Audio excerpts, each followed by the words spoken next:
అందరికీ నమస్కారం. నేను మీ బీవీ. Welcome to our channel. Prakasam జిల్లాలో మొన్న జరిగినటువంటి సార్వత్రిక ఎన్నికల్లో పార్లమెంటు వైసీపీ అభ్యర్థిగా అడుగుపెట్టినటువంటి చంద్రగిరి మాజీ ఎమ్మెల్యే చెవిరెడ్డి భాస్కర్ రెడ్డి ఒంగోలు ప్రవేశించగానే అవినీతి అక్రమాలతో ప్రవేశించాడా అనేటువంటి చర్చ ప్రజెంటు పార్లమెంటు నియోజకవర్గం ఒంగోలుతో పాటు రాష్ట్ర వ్యాప్తంగా జరుగుతున్నటువంటి చర్చ ఇది.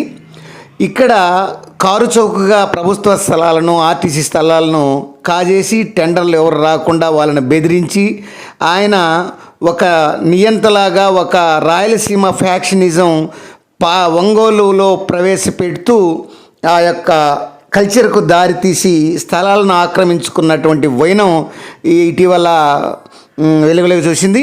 దాని మీద ఈనాడు, ఆంధ్రజ్యోతి, పలు ఛానల్స్తో పాటు పత్రికలు కూడా బాగా విమర్శిస్తూ కథనాలు అనేవి ప్రచురించడం అయితే జరిగింది.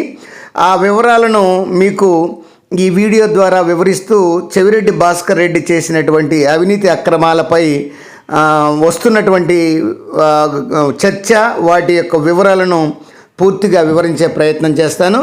ఇది పత్రికల్లో వచ్చినటువంటి సారాంశంగా తీసుకొని మేము ఈ వీడియోనైతే తయారు చేస్తున్నాము, గమనించండి. వైఎస్ఆర్సీపీ అధికారంలో ఉన్నప్పుడు అధికార అండతో ఈ యొక్క వైఎస్ఆర్సీపీ నాయకులు ప్రభుత్వ స్థలాన్ని కాజేసినటువంటి వైనం ఒక్కొక్కటే ఈ ప్రకాశం జిల్లాలో వెలుగు చూస్తున్నాయి, బయటకు వస్తున్నాయి.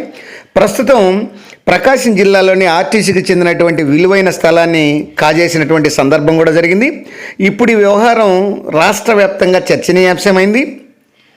కోట్ల రూపాయలు విలువ చేసేటువంటి ఈ యొక్క ఆర్టీసీ స్థలాలను తిరుపతికి చెందిన చంద్రగిరి వైఎస్ఆర్సీపీ మాజీ ఎమ్మెల్యే, వైఎస్ఆర్సీపీ నేత మరియు ఒంగోలు ఎంపీ వైసీపీ అభ్యర్థిగా బరిలో దిగినటువంటి ఓటమి పాలైనటువంటి చెవిరెడ్డి భాస్కర్ రెడ్డి కారు చౌకగా అయితే కొట్టేయడం జరిగింది. ఈ వైఎస్ఆర్సీపీ నాయకులు ప్రభుత్వ స్థలాలను కాజేసినటువంటి వైనం ఒక్కొక్కటే బయటకు వస్తుంది. ఈ విలువ ఇది బాగా మంచి విలువైనటువంటి స్థలాన్ని తక్కువకి కొట్టేయడం పట్ల చర్చనీయాంశమైంది. కోట్ల విలువైనటువంటి ఆర్టీసీ స్థలాలను ఈయన కారు చౌకగా కొట్టేసి తన తనయుడు చెవిరెడ్డి మోహిత్ రెడ్డికి చెందినటువంటి సిఎంఆర్ ఇన్ఫ్రా ప్రైవేట్ లిమిటెడ్ పేరిట ఈ ఆర్టీసీ స్థలాలను అగ్రిమెంట్ అయితే చేసుకోవడం అనేది జరిగింది. ఇది బయటపడింది. ఇక అలానే ఉమ్మడి ప్రకాశం జిల్లాలో ఒంగోలు, అద్దంకి, టంగుటూరు డిపోల పరిధిలోని స్థలాలను కూడా లీజుకు పేరుతో దక్కించుకున్నాడు ఈ చెవిరెడ్డి భాస్కర్ రెడ్డి తన తనయుడి పేరు మీద. గత ఏడాది నవంబర్లో ఆర్టీసీ అధికారులు వీటికి టెండర్లు పిలిచారు. ఈ ఏడాది ఫిబ్రవరిలో 15 ఏళ్ల లీజుకు ఒప్పందం చేసుకున్నారు. ఈ స్థలాల కోసం పలువురు పోటీ పడ్డారు. అయితే వారిని బెదిరించి తప్పుకునేలా చేసి ఈ కుమారుడి సంస్థకైతే కట్టబెట్టినట్టు విమర్శలు వినిపిస్తున్నాయి. గతంలో ఇంత భారీ ఎత్తున ఈ యొక్క ప్రకాశం జిల్లాలో టెండర్లు వేసి బెదిరింపులు ఇట్లాంటి చర్యలకు పాల్పడినటువంటి సందర్భాలు చాలా తక్కువ ఉన్నాయి ప్రకాశం జిల్లాలో. అంటే చెవిరెడ్డి భాస్కర్ రెడ్డి యొక్క ఒంగోలు పార్లమెంట్ అభ్యర్థిగా పోటీ పడగానే ఇటువంటి రాయలసీమ బెదిరింపుల సంస్కృతి, ఫ్యాక్షనిజం సంస్కృతి ఈ యొక్క జిల్లాలో, ఒంగోలు జిల్లాలో అడుగుపెట్టడం పట్ల చెవిరెడ్డిపై తీవ్ర ఆరోపణలు మరియు విమర్శలు అనేవి వినిపిస్తున్నాయి. ఒంగోలు డిపో పరిధిలో వచ్చేసి 1978 చదరపు అడుగుల స్థలానికి గాను నెలకు 2,75,000 అద్దె ప్రాతిపదికన 15 ఏళ్ళు లీజుకు తీసుకున్నారు. అక్కడ మొదటి వ్యక్తి తాను లీజు కట్టలేనని పక్కకు తప్పుకోవడంతో రెండోదిగా ఉన్నటువంటి సిఎంఆర్ ఇన్ఫ్రా సంస్థకు టెండర్ దక్కింది. ఈ తొలి వ్యక్తిని ఈ చెవిరెడ్డి భాస్కర్ రెడ్డి బెదిరించడంతోనే అందుకు పక్కకు తప్పుకున్నాడు అనేటువంటి ప్రచారం బాగా జరుగుతుంది. ఈ విషయాన్ని కొన్ని పత్రికలు కూడా ప్రముఖంగా ప్రచురించాయి. ప్రస్తుతం బాపట్ల పరిధిలో ఉన్నటువంటి అద్దంకి డిపో వద్ద 1970 చదరపు అడుగుల స్థలాన్ని సైతం సిఎంఆర్ ఇన్ఫ్రానే తీసుకుంది. నెలకు 62,000 రూపాయల చొప్పున లీజు చెల్లించేలాగా ఈ టెండర్లు అయితే దక్కించుకోవడం జరిగింది. ఇక ఒంగోలు ఆర్టీసీ గ్యారేజీలో కొంత స్థలాన్ని కలిపి అడ్డంగా గోడ కట్టి రెండో వైపు గేట్లు తొలగించి చదును చేసి పనులు అయితే చేపట్టారు. ఇన్నాళ్ళు ఈ వ్యవహారం గుట్టు చప్పుడు కాకుండా జరుగుతుంది. ఎవరు పెద్ద దీని మీద దృష్టి సాధించలేదు.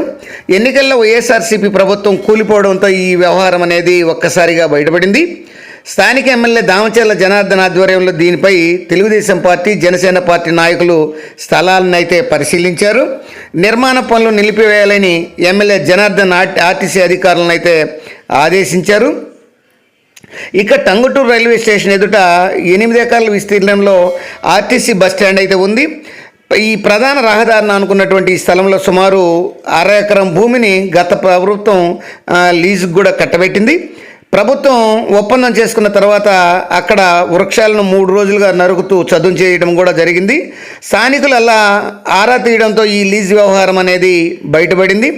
టోటల్గా రాయలసీమ సంస్కృతి అనేది ఒంగోలు పార్లమెంటు పరిధిలో ఈయన ఒంగోలు అంటే ప్రశాంతంగా ఉన్నటువంటి ఒంగోలు జిల్లాకు ఈ చెవిరెడ్డి భాస్కర్ రెడ్డి అడుగుపెట్టి అటువంటి సంస్కృతిని ఈ కాంట్రాక్టర్లు రాజకీయ నాయకులకు వాళ్ళు ప్రవర్తించే విధంగా ఈయన ప్రవర్తిస్తూ ఇటువంటి చర్యలు దిగడంతో జిల్లా వ్యాప్తంగా ఒక చర్చనీయాంశమైంది.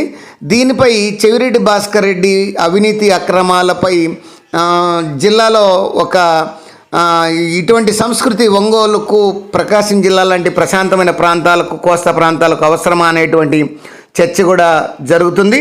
ఏది ఏమైనా ఇటువంటి సంస్కృతిని రూపం ఆపి ఒక ప్రశాంతమైనటువంటి ఒంగోలు జిల్లాలో తయారు చేసే విధంగా ప్రతి ఒక్కరూ పనిచేయాలని, ఇటువంటి అక్రమాలకు అవినీతికి పాల్పడ్డటువంటి రాజకీయ నాయకులను కానీ అధికారులను కానీ శిక్షించి ఈ యొక్క ప్రభుత్వ స్థలాలను కబ్జా కాకుండా ప్రభుత్వ స్థలాలకు నష్టం వాటిల్లకుండా చూడాల్సిన బాధ్యత ఎంతైనా ఉందని ఈ యొక్క పత్రికలు మరియు మీడియాల్లో బాగా ప్రచురితమైంది. ఇది జిల్లా వ్యాప్తంగా రాష్ట్ర వ్యాప్తంగా బాగా చర్చ కూడా జరుగుతుంది.